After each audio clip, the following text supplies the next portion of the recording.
derude. Det vi ofte gør, når vi kører fra Antalya Lufthavn, så stopper vi lige her ved 3 gange Migros, og så kan man lige få handlet lidt til morgenmad til i morgen. Så det vil vi også lige gøre nu, så jeg tager jer lige lidt med på en lille rundtur herinde i Migros. Lige når man kommer ind ad døren, så er der alle de her lækre daler, som man spiser meget her under ramadanen, og vi vil have et opslag på Facebook klar.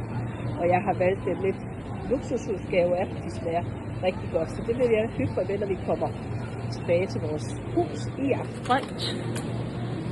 Og lidt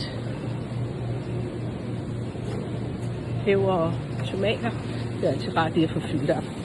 Hvis lige handler, det er lidt yoghurt og lidt lækker feta. Så skal vi have lidt forskellige ost til i morgen også. Så har man lige til at starte dagen af. Og oliven, det er altså også rigtig dejligt at få med til morgenmad. Og lidt det her smulderost, det kan vi også godt lide.